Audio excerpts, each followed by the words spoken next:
In the name of Allah, the most gracious, the most merciful.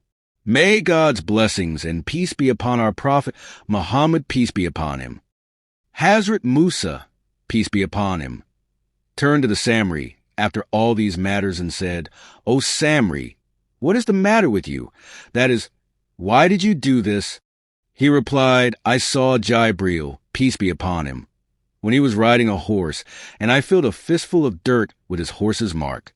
So he went from there, he took the clay and then threw it into the golden calf, and it made a sound. So he said, I put it in it. So my heart has made it good for me.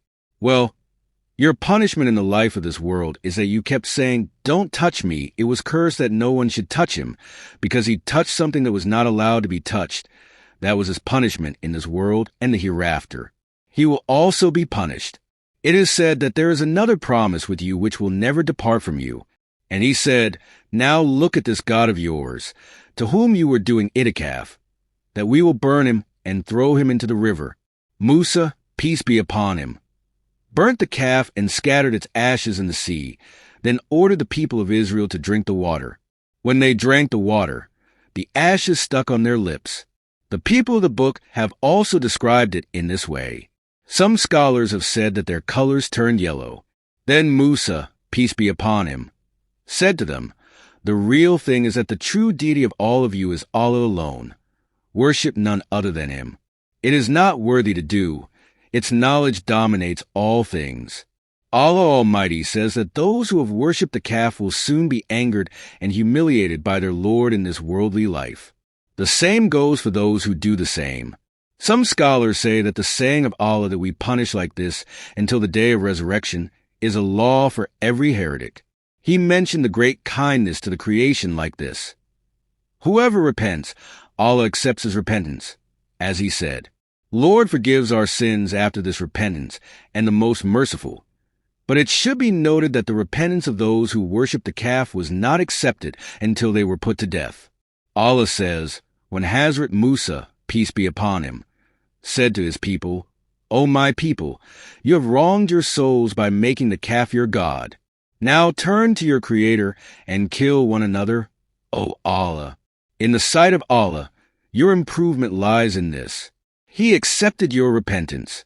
He is the accepting of repentance and the most merciful."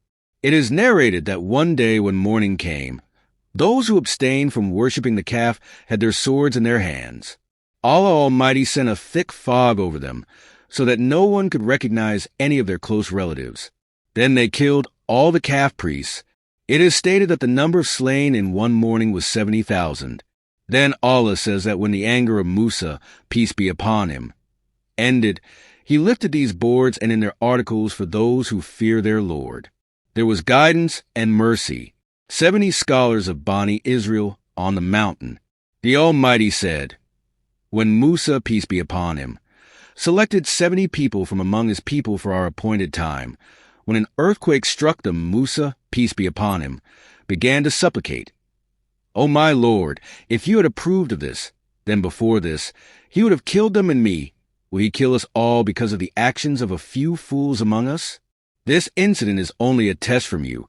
Such tests whom you will lead astray and guide whom you will are our cause. Only forgive us and have mercy on us. Then he is the best of those who forgive." Ibn Abbas R.A.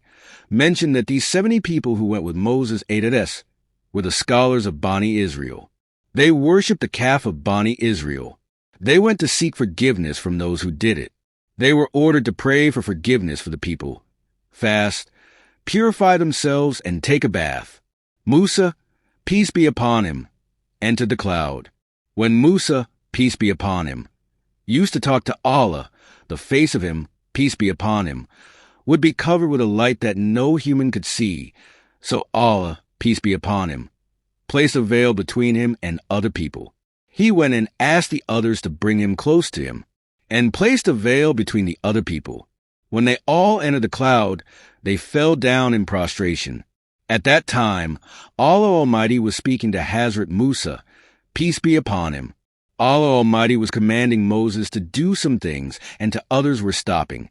When Allah Ta'ala gave orders to him and removed the cloud, these gentlemen said, We will not believe in you until we see Allah Ta'ala in front of us.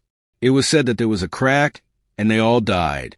When Hazrat Musa, peace be upon him, saw this, he prayed and pleaded with Allah, saying, O Lord, if you had approved this, you would have killed them and me before that. Don't punish us because some foolish people among us got involved in calf worship. We have nothing to do with their actions. Allah the Exalted says, And when we took a promise from you and raised a mountain over you and commanded that you hold firmly to the book which we have given you, hold on to it and remember what is written in it, so that you may be safe from the punishment. After that you went back. If it were not for the grace and mercy of Allah, you would have lost. You would have been among the losers. More of this is also stated in the Holy Quran.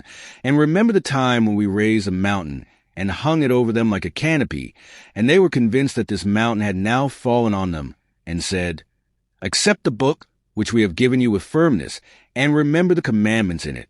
It is expected that you will become pious.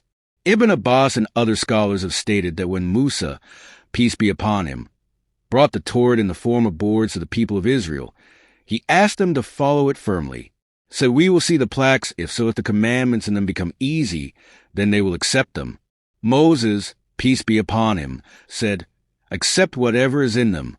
He covered them like a cloud. Then it was said to them that if you accept these orders, then it is fine. Otherwise the mountain will be thrown down on you. They insisted on their words. So by the order of Allah Almighty, the angels lifted the mountain over them, and it covered them like a cloud. Will be thrown down. Then they were ordered to prostrate. So they prostrated, but even in the state of prostration, they were looking at the mountain. The practice of this prostration exists among the Jews till today. They say that no prostration can be greater than this prostration, because of which the punishment was averted from us. Even after that, you broke the covenant. Then if it were not for the grace of Allah and His mercy that He sent down the books to you and sent you the messengers, then you would have been among the losers.